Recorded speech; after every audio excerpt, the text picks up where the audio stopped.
اعوذ باللہ من الشیطان الرجیم بسم اللہ الرحمن الرحیم اللہم صلی علی محمد وعلی آل محمد کما صلیت علی ابراہیم وعلی آل ابراہیم انک حمید مجید اللہم بارک علی محمد وعلی آل محمد کما بارکت علی ابراہیم وعلی آل ابراہیم انک حمید مجید۔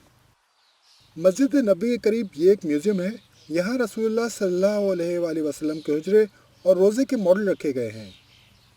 ان ماڈل کے ذریعے رسول پاک صلی اللہ علیہ وآلہ وسلم کے انتقال کے وقت ان کے حجرے اور اس کے بعد کے ادوار میں ہونے والی تبدیلیوں کی عکاسی کی گئی ہے۔ حضرت عائشہ کا گھر 6 بائی 5 فٹ یعنی 30 اسکوائر میٹر کا تھا۔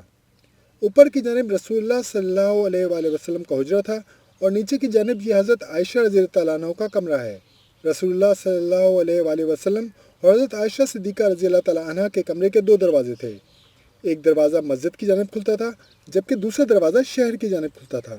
وصال کے وقت نبی پاک صلی اللہ علیہ وآلہ وسلم حضرت عائشہ کی گود میں تھے۔ جب حضرت عائشہ صدیقہ رضی اللہ تعالیٰ عنہ نے رونا شروع کیا اور فرمایا کہ رسول اللہ صلی اللہ علیہ وآلہ وسلم انتقال فرما گئے ہیں، تو آپ کے رونے کی آواز مسجد میں موجود صحابہ کرام نے سنی اور پھر وہ بھی رونا شروع ہو گئے۔ حضرت عمر رضی اللہ تعالیٰ عنہ اس وقت صحابہ کرام کے ساتھ موجود تھے۔ آپ نے فرمایا کہ نبی پاک صلی اللہ علیہ وآلہ وسلم کا انتقال نہیں ہوا، وہ اللہ تعالیٰ کے ساتھ ہیں، اور جب وہ واپس آئیں گے تو ان کے انتقال کی باتیں کرنے والوں کو ختم کر دیں گے۔ اس وقت حضرت ابوبکر صدیق رضی اللہ تعالیٰ عنہ شہر سے باہر تھے۔ جب وہ مدینہ منورہ پہنچے تو انہوں نے دیکھا کہ لوگ رو رہے ہیں۔ انہیں اندازہ ہوا کہ کچھ ہو گیا ہے۔ انہوں نے معلوم کیا تو معلوم ہوا کہ نبی پاک صلی اللہ علیہ وآلہ وسلم دنیا سے پردہ فرما گئے ہیں۔ رسول اللہ صلی اللہ علیہ وآلہ وسلم اور حضرت ابوبکر صدیق رضی اللہ تعالیٰ عنہ 50 سال پرانے دوست تھے۔ وہ نبی پاک صلی اللہ علیہ وآلہ وسلم کے سب سے اچھے اور بہترین دوست تھے۔ یہ اطلاع ان کے لیے آسان نہ تھی، مگر وہ جانتے تھے کہ یہ سب اللہ تعالیٰ کی جانب سے ہے۔ حضرت ابوبکر صدیق حضرت عائشہ کے حجرے میں آئے۔ آپ نے نبی پاک صلی اللہ علیہ وآلہ وسلم کے چہرہ انور سے کپڑا ہٹایا اور ماتھے پہ بوسہ دیا اور کہا، یا رسول اللہ صلی اللہ علیہ وسلم، بے شک آپ پاک ہیں، آپ کا دنیا سے رخصت ہونا بھی پاک ہے۔ یا رسول اللہ صلی اللہ علیہ وآلہ وسلم، میرے ماں باپ آپ پہ قربان۔ اس کے بعد ابوبکر صدیق رضی اللہ تعالیٰ عنہ مسجد میں تشریف لائے۔ دیکھا حضرت عمر زار و قطار رو رہے ہیں۔ وہ کہہ رہے تھے کہ جس نے بھی کہا کہ نبی پاک صلی اللہ علیہ وآلہ وسلم کا انتقال ہو گیا ہے، میں اس کا سر قلم کر دوں گا۔ حضرت ابوبکر صدیق رضی اللہ تعالیٰ عنہ نے مشکل وقت میں اپنی ذمہ داری سنبھالی۔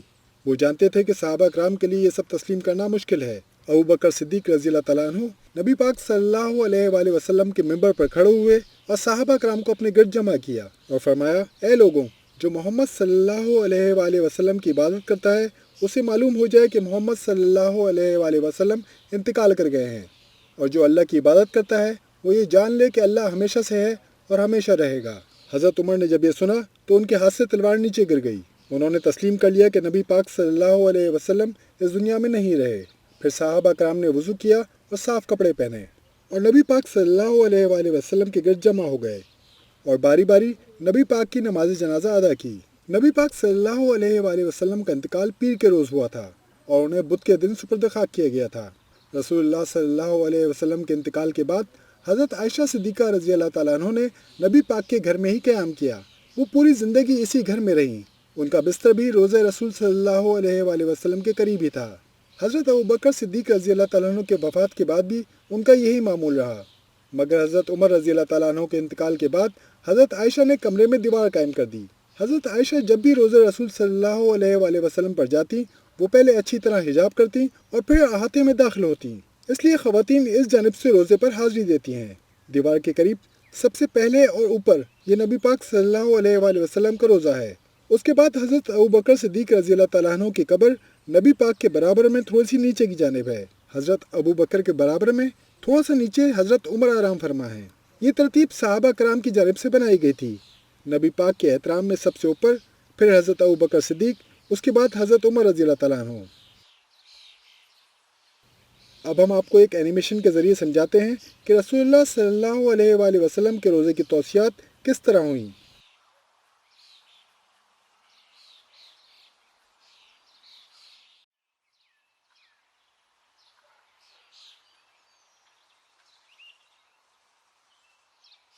پہلے نبی پاک کا روزہ مبارک اس طرح کا تھا۔ حضرت عائشہ کے حجرے میں نبی پاک کا روزہ مبارک تھا۔ دوسرے مرحلے میں حضرت عائشہ نے حجرے میں پردہ لگا دیا تھا۔ تیسرے مرحلے میں حضرت ابوبکر صدیق رضی اللہ تعالیٰ عنہ کو نبی پاک کے پہلو میں سپرد خاک کیا گیا تو پردہ تھوڑا سا آگے کر دیا گیا۔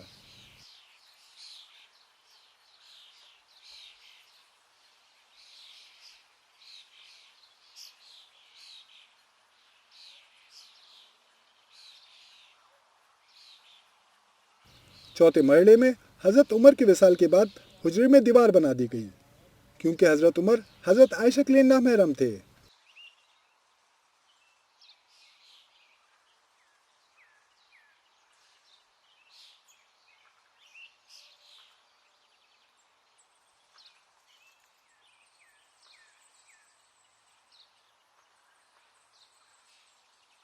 پانچویں مرحلے میں حضرت عائشہ کے وصال کے بعد حجرے کا دروازہ بند کر دیا گیا۔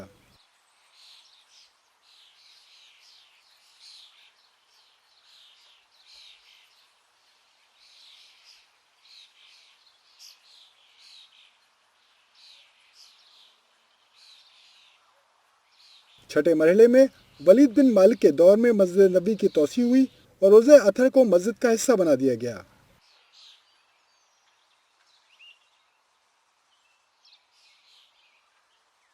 پھر اس چار دیواری کو گرا کر ایک اور دیوار بنائی گئی جو 5 کناروں پر مشتمل تھی۔ اس دیوار میں کوئی دروازہ اور کھڑکی نہیں تھی۔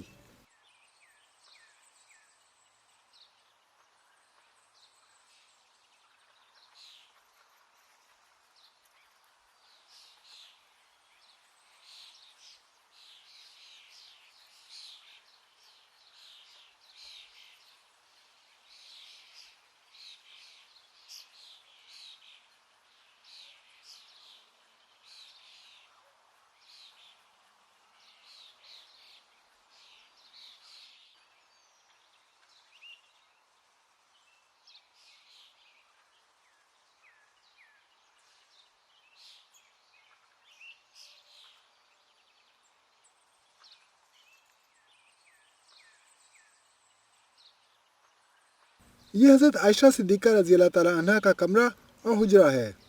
آپ دیکھ سکتے ہیں کہ رسول اللہ صلی اللہ علیہ وآلہ وسلم، حضرت ابوبکر صدیق رضی اللہ تعالیٰ عنہ اور حضرت عمر فاروق رضی اللہ تعالیٰ عنہ کی قبور کمرے میں نہیں بلکہ حجرے میں موجود ہیں۔ رسول اللہ صلی اللہ علیہ وآلہ وسلم نے فرمایا تھا کہ جس مقام پہ انبیاء کرام انتقال فرماتے ہیں ان کی تدفین اسی مقام پر کی جاتی ہے، اس لیے صحابہ کرام نے نبی پاک کی تدفین حجرے میں فرمائی تھی۔ یہ حضرت حفصہ رضی اللہ تعالیٰ عنہ اور حضرت فاطمہ رضی اللہ تعالیٰ عنہ کے گھر ہیں۔ حضرت عائشہ، حضرت حفصہ اور حضرت فاطمہ رضی اللہ تعالیٰ عنہ کے گھر اس وقت گنبد خضرا کے نیچے موجود ہیں۔ 88 سنہ ہجری میں حضرت عائشہ کے گھر کی چھت منہدم ہو گئی تھی۔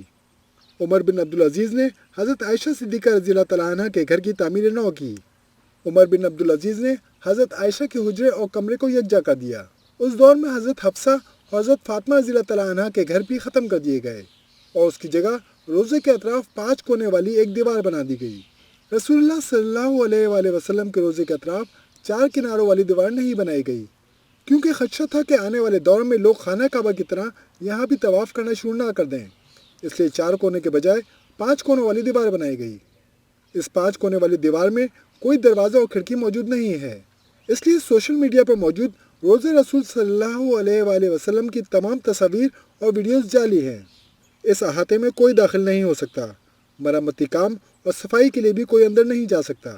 800 سال بعد الظاہر ببارس نے اس دیوار کے اطراف ایک اور دیوار تعمیر کروائی۔ یہ دیوار 5 کونوں والی دیوار کو محفوظ بنانے کے لیے تھی۔ اس کے 10 سال بعد 5 کونوں والی دیوار کے اوپر ایک چھوٹا سا گنبد بنا دیا گیا۔ یہ باب السلام ہے۔ اس جانب سے روزے رسول صلی اللہ علیہ وآلہ وسلم پر سلام پیش کیا جاتا ہے۔ یہاں سنہری دروازہ اور جالیاں موجود ہیں۔ جالیوں کے اندر دیکھنے پر 5 کونے والی دیوار نظر آتی ہے۔ اس 5 کونے والی دیوار پر سبز رنگ کا پردہ موجود ہے۔ جب لوگ جالیوں کے اندر دیکھتے ہیں تو وہ یہ سمجھتے ہیں کہ وہ نبی پاک صلی اللہ علیہ وآلہ وسلم کے روزے کو دیکھ رہے ہیں۔ در حقیقت ان کو دیوار پر موجود یہ سبز رنگ کا پردہ نظر آ رہا ہوتا ہے۔ 1481 میں بجلی گرنے سے مسجد نبی کا گنبد خاکستر ہو گیا تھا۔ اس دور میں کچھ لوگ صفائی کے لیے اس احاطے میں داخل ہوئے تھے۔ یہ آخری بار تھا کہ کوئی اس احاطے میں داخل ہوا ہو۔ کچھ لوگ کہتے ہیں کہ صرف ایک شخص اس احاطے میں داخل ہوا تھا اور وہ علی بن احمد السمیدی تھے، جو 1481 میں اس احاطے میں آخری بار داخل ہوئے تھے۔ اس کے بعد 500 سال سے زائد عرصہ گزرنے کے باوجود کوئی شخص اس احاطے میں داخل نہیں ہوا۔ الاشرف کاتبے نے احاطے کی تعمیر نو کرائی اور لکڑی کی جگہ فولاد کا احاطہ تعمیر کروایا۔ انہوں نے مسجد نبی کا گنبد بھی دوبارہ تعمیر کروایا۔ وہ گنبد آج بھی موجود ہے، مگر ہم اس کو نہیں دیکھ سکتے کیونکہ وہ گنبد خضرا کے نیچے چھپ گیا ہے۔ الاشرف کاتبے نے نیلے رنگ کا گنبد بنوایا تھا جو پہلے سلور کلر کا ہوا کرتا تھا۔ 1839 میں ترکوں نے اس گنبد پر سبز رنگ کروا دیا، جس کے بعد اسے گنبد خضرا کہا جانے لگا۔ اگر آپ ان کھڑکیوں کے اندر دیکھیں گے تو آپ کو 5 کونے والی دیوار نظر آئے گی۔